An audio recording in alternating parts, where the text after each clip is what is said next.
Matt, do you want to look at my photos or do you want to look at yours? Yeah, let's look at yours, and if I have any questions, I'll show you some of the ones on this end.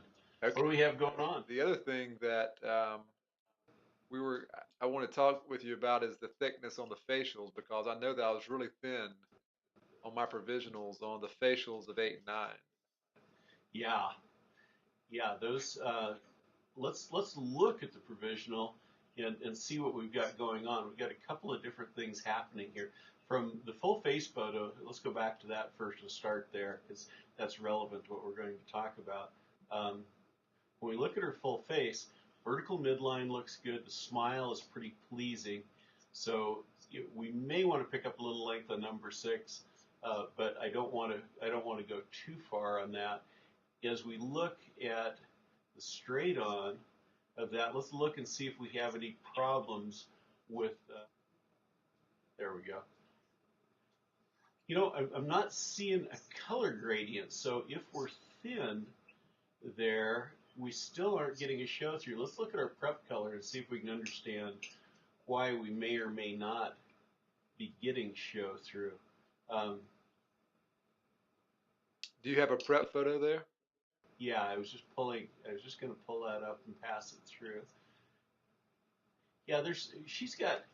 You haven't prepped this case much. It's still obviously an enamel, and look at the amount of depth I'm seeing. You can see it more in the lateral than in the central, but she's got.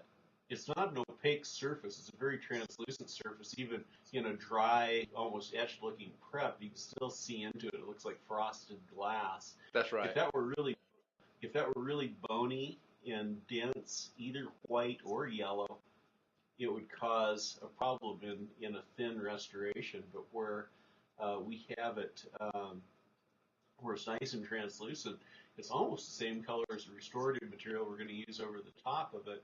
And we aren't going to get much influence over varying thickness when that's the case. So I think that we're in pretty good shape there. One other thing that we have for us with Tiffany's case, I wanted your opinion on this really quickly. I think that we can bring the gingival out on this a little bit when we start looking at her visional. I See how I everything. I Go agree. ahead. I think that in her provisionals she has a little bit of a flat appearance, and that photo does show it. And that may be where I'm seeing her provisionals look thin in certain lights. I think adding a little bit of thickness across the facials would accomplish two things there. Yeah, it would give us a little more thickness right over the tip of the prep.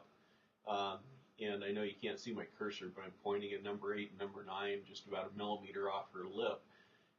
And then it would also reflect light more forward rather than looking protrusive, because her incisal edge position, I think, is probably okay. Let's take a look at the models. We can look under the scope here in a second and take a peek at her models and kind of see where that provisional goes. Yeah, this is one of those cases where if you just looked at the models and didn't look at the photographs, you would really be in trouble because when I'm looking at the model, I have no desire to bulk the gingival out anymore. But when I look at the photos in the mouth, I definitely do. It's just the way everything sits in.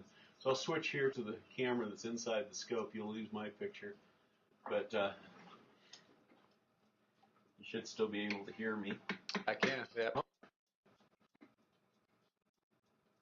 Okay, so here's our provisional restoration on Tiffany, and as you can see, if you just look at the model of the provisionals by themselves, it really Yeah. it looks pretty normal relative to the arch form. We I agree. certainly, and where they're looking a little bit protrusive in the mouth, it's just that the angle of her whole occlusal plane is tipped up just a little bit like that. And I think that especially in that gingival third, if we were just to add a little bit more bulk here, we would get rid of that light reflecting upward, make it reflect more forward. We certainly don't have the option of pulling the incisal edge back when I look at that. Exactly. So, I so agree. yeah, I mean, I know that our goal is to stay very thin on this case, and I think that I think we could stay thin, and if we can just mask that gingival area by just a slight amount, I think that would take care of it. Okay, that sounds good. Get all the hardware out of the way there. Thanks. Um, I think we're in good shape, Frankie. This should move forward in a predictable way. I'm Okay. excited to see the results. Yeah, that Should sounds be good. And we'll look at the after photos when we get the case in. okay. Thanks, Matt. Okay. Talk to you a little later. Bye.